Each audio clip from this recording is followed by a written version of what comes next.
ഒരിടത്ത് ഒരു കർഷകനുണ്ടായിരുന്നു. കർഷകന് ഒരു കഴുതയും ഒരു പട്ടിയുമുണ്ടായിരുന്നു. കഴുത എല്ലാ ദിവസവും കഠിനാധ്വാനം ചെയ്ത് ഭാരം ചുമക്കും. പട്ടി കർഷകന്റെ പ്രിയപ്പെട്ട കൂട്ടുകാരനായിരുന്നു. പട്ടി ദിവസം മുഴുവൻ ഓടിക്കളിക്കും, രാത്രിയിൽ വീടിന് കാവൽ നിൽക്കും. കർഷകൻ വീട്ടിൽ വരുമ്പോൾ പട്ടി സന്തോഷം കൊണ്ട് അവന്റെ മേൽ ചാടിക്കയറി സ്നേഹം പ്രകടിപ്പിക്കും. അപ്പോൾ കർഷകൻ പട്ടിയെ തലോടി നല്ല ആഹാരം നൽകും. ഇത് കണ്ടപ്പോൾ കഴുതയ്ക്ക് സങ്കടവും അസൂയയും തോന്നി. ഞാൻ ഇത്രയും പണിയെടുത്തിട്ടും കർഷകൻ എന്നെ സ്നേഹിക്കുന്നില്ല. ഈ പട്ടി ഒന്നും ചെയ്യുന്നില്ല. പക്ഷേ അതിനെ കർഷകന് ഒരുപാടിഷ്ടമാണ്. ഞാനും പട്ടിയെപ്പോലെ പെരുമാറിയാൽ കർഷകൻ എന്നെയും സ്നേഹിക്കുമായിരിക്കും, കഴുത വിചാരിച്ചു. ഒരു ദിവസം കർഷകൻ വീട്ടിലേക്ക് വന്നപ്പോൾ കഴുത ചാടി പുറത്തിറങ്ങി. പട്ടിയെപ്പോലെ ശബ്ദമുണ്ടാക്കി വാലാട്ടാൻ ശ്രമിച്ചു. എന്നിട്ട് കർഷകന്റെ മേൽ ചാടിക്കയറാൻ നോക്കി.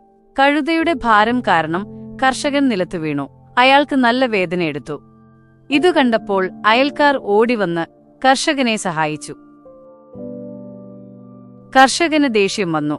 കഴുതയുടെ വിഡ്ഢിത്തം കാരണം തനിക്ക് വേദനിച്ചെന്ന് അയാൾ പറഞ്ഞു. തുടർന്ന് വേലക്കാരോട് കഴുതയെ കെട്ടിയിട്ട് നല്ല പോലെ അടിക്കാൻ പറഞ്ഞു. അടിയേറ്റ കഴുത സങ്കടത്തോടെ കർഷകൻ പട്ടിയോടൊപ്പം സന്തോഷത്തോടെ കളിക്കുന്നത് നോക്കി നിന്നു. അപ്പോൾ അതിനൊരു കാര്യം മനസ്സിലായി. നമ്മൾ ആരാണോ അതുപോലെ പെരുമാറുന്നതാണ് നല്ലത്. എല്ലാവർക്കും അവരവരുടേതായ കഴിവുകളും സ്ഥാനങ്ങളുമുണ്ട്. കഴുതയ്ക്ക് കളിക്കുന്ന ഒരു പട്ടിയെപ്പോലെയാകാൻ കഴിയില്ല. നമ്മൾ നമ്മളായിരിക്കുന്നതാണ് ഏറ്റവും നല്ലത്.